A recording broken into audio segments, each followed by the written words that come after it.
tout le monde, j'espère que vous allez bien. Pour ma part ça va super. Je suis très heureuse de vous retrouver aujourd'hui avec cette toute nouvelle vidéo du calendrier de l'Avent. Aujourd'hui je vous retrouve pour une vidéo recommandation et c'est une recommandation de 3 livres d'une de mes tropes préférées. Et aujourd'hui j'avais envie de vous parler de ma trope préférée par excellence, à savoir l'Enemies to Lovers. Moi j'adore, j'en suis fan. Qu'est-ce que j'aime ça. Et du coup c'est la première vidéo de ce genre. Mais il y en aura d'autres sur la chaîne, notamment d'autres pendant le calendrier de l'Avent. J'en ai prévu au moins une autre, mais à voir si ce n'est plus parce que j'ai d'autres tropes que j'aime vraiment beaucoup. Aujourd'hui, je commence avec du coup la trope Enemies to Lovers. Et pour ça, je vous ai sélectionné 3 livres. Alors, il y en a un, c'est un classique, mais pour moi, c'est quand même indéniablement la base d'un Enemies to Lovers. Et en plus, je trouve qu'il est tellement bien fait que même si c'est un classique et qu'on en entend beaucoup parler, bah c'est pas grave. Parce qu'il mérite d'être là. D'ailleurs, je vais commencer par celui-ci, puisque je vous parle d'Acotar, le tome 1, donc Un palais d'épines et de roses, écrit par Sarah J. Maas aux éditions La Martinière Jeunesse Fiction. Pour ce qui est de l'histoire, on va suivre Feyre, une jeune humaine qui vit pas loin de la frontière de Prythian. Prythian, c'est quoi? C'est le territoire des immortels et des fae, et donc créatures dangereuses et mortelles. Et il faut absolument s'en éloigner. Sauf qu'un jour...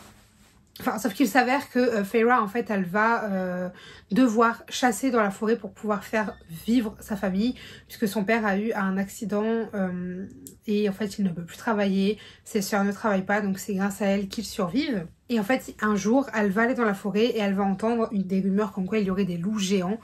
Elle va tomber sur l'un de ces loups et elle va le tuer. Sauf qu'il s'avère que ce n'était pas un loup, mais un immortel qui était du coup transformé en loup. Et le grand immortel de cette terre va venir la chercher en disant une vie pour une vie. Et il va l'emmener à Prythian où elle va devoir payer sa dette. Sauf que ces gens portent tous des masques. C'est assez bizarre, il n'y en a aucun qui ne l'enlève, ils ne sont jamais sans. Il y a une étrange du coup malédiction qui pèse sur eux. Et en fait c'est un peu une réécriture du conte de la Belle et la Bête. Alors honnêtement, et ça on le dit tous, mais tous, ne vous arrêtez pas au tome 1. Parce que le tome 1, déjà, le résumé, alors c'est littéralement ce qui s'y passe, enfin c'est littéralement le résumé du livre, je veux dire, mais le tome 1, c'est tellement plus que ça. C'est juste que je peux pas vous le dire parce que ça arrive tard dans le livre et que c'est spoilant, si je vous le dis, mais le livre est incroyable. J'ai lu ce livre, pardon, et du début à la fin, j'étais happée.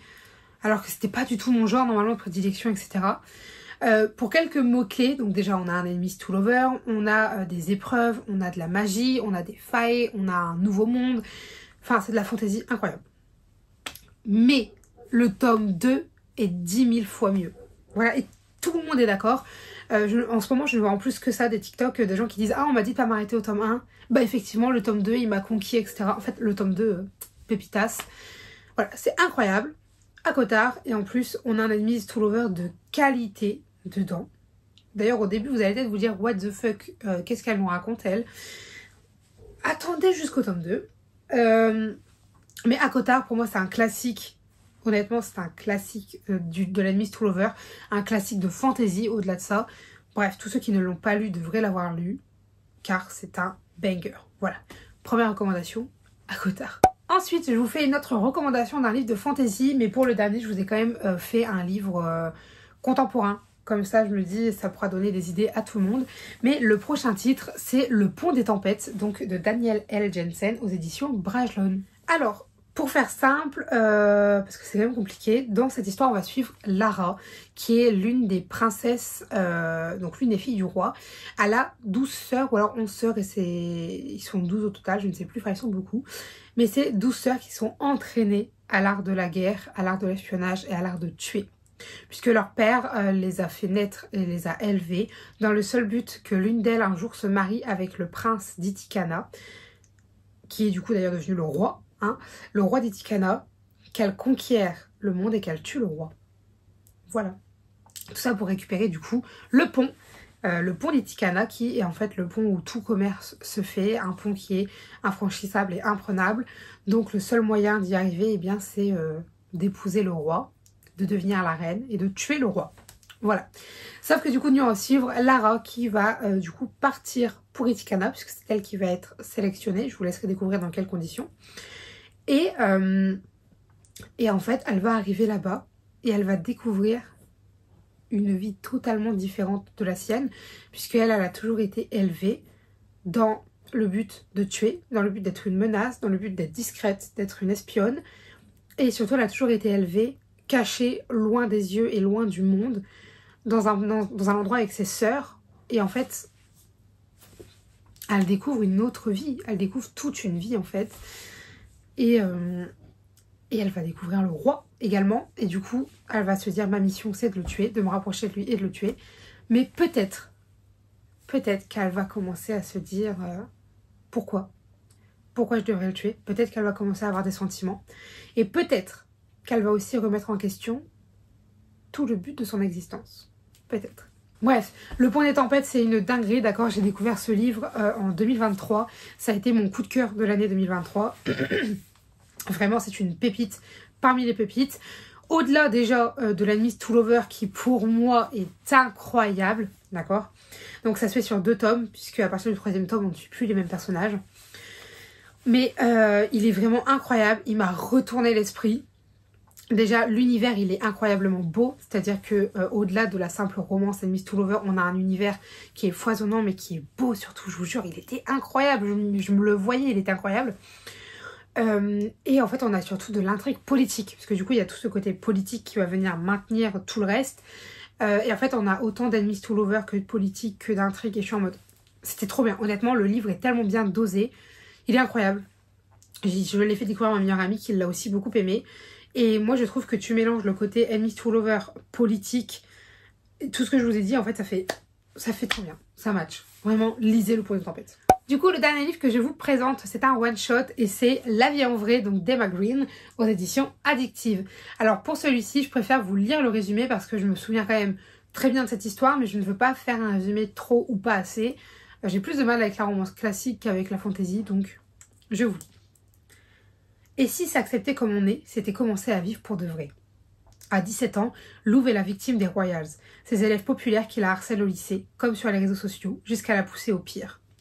Mais quand on touche le fond, il n'y a plus qu'une chose à faire, remonter. Aidé de sa famille, parfois maladroitement, Louve décide de rendre les coups et se rapproche du plus cruel de tous, l'intouchable Lazare Nightingale. Sous ses boucles brunes, Laz ne cherche qu'une chose, qu'on lui fiche la paix. Et tant pis si pour ça elle doit se montrer odieux. Mais il n'imagine pas encore que sous la fragilité de Louve se cache une guerrière, ni que son attirance pour elle va peu à peu briser ses barrières. Emma Green nous plonge dans l'univers d'un premier amour qui sauve la vie.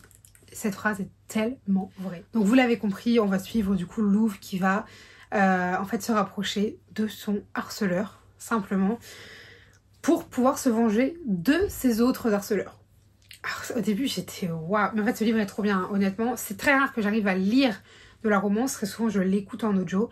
La vie en vrai, je l'ai lu et je l'ai même bouffé, soyons honnêtes. L'Enemies to Lovers, honnêtement, encore une fois, il est de très bonne qualité, sinon il serait évidemment pas dans ces vidéos, ces livres-là. Mais je trouve qu'il est bien construit, il est pas bête, il est pas sorti de nulle part, et il est pas... En fait, tu deviens pas lover d'un coup.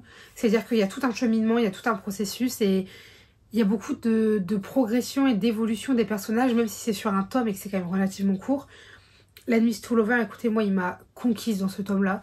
L'histoire m'a conquise, les sujets sont tellement importants et sont en même temps tellement bien écrits. C'est pas écrit d'une manière où on a l'impression qu'on veut absolument nous faire passer un message, mais par contre, quand on le lit, quand on prend du recul, on se dit, ça fait réfléchir. Bon, évidemment, plus on est vieux, plus on sait à quel point la thématique du harcèlement est compliquée, et on sait à quel point c'est nocif, et enfin, voilà, je veux dire, plus on est adulte, plus on a ce regard. En plus, honnêtement, moi étant dans des études pour devenir enseignante, je sais qu'on nous en parle du harcèlement et je sais qu'on est au courant et qu'on sait à quel point c'est dangereux, etc. Mais bref, ce que je veux dire, c'est que, bah, mine de rien, il y a quand même un message qui est passé dans ce livre et il est très beau et en même temps, moi, il m'a fait rire, il m'a fait pleurer, il m'a donné la rage, il m'a remonté le moral aussi. Et ouais, enfin, genre, l'Enemies to Lovers, pour moi, il est incroyable. Il y a cette histoire de vengeance et en même temps, on ne peut que aimer les personnages, l'un comme l'autre, honnêtement. Hein. Même si au début... Là, j'ai eu un peu de mal et après je me suis dit bon, ok, pourquoi pas. Enfin bref, de toute façon, les Emma Green, ce qu'elles écrivent à chaque fois, c'est incroyable, donc foncez. Mais écoutez, voilà, j'ai pile fini à 30 en sachant que ma meilleure amie devait arriver vers 30, donc parfait, ma vidéo est terminée, je me suis pas pressée, hein, sinon elle m'aurait regardé filmer. C'est pas très grave, hein, puisqu'on a filmé pendant un temps ensemble. Bref, là, je pars en vrille. Écoutez, j'en ai terminé de cette vidéo. J'espère que mes recommandations vous auront plu. Si jamais vous en avez d'autres à me faire, des recommandations d'Enemies to Lovers que vous considérez comme étant bons et excellents, n'hésitez pas parce que je suis toujours à la recherche de très bonnes Enemies to Lovers. Et écoutez, je vous retrouverai du coup, je pense, prochainement pour un concept du même genre. Enfin, ce sera plus Enemies to Lovers, ce sera une autre trope ou alors un autre schéma que j'aime dans les livres. Vous voyez, ce sera un peu ce genre de vidéo. Écoutez, voilà, j'en ai terminé. J'espère que cette vidéo vous aura plu. Si jamais vous avez des avis, des remarques, des conseils, des commentaires, des suggestions ou toute autre chose à me dire, n'hésitez pas à le faire dans l'espace commentaire puisqu'il est fait pour ça. Sur ce, je vous dis à très bientôt. Allez, et non pas à très bientôt, à demain. Allez, bye mes lecteurs.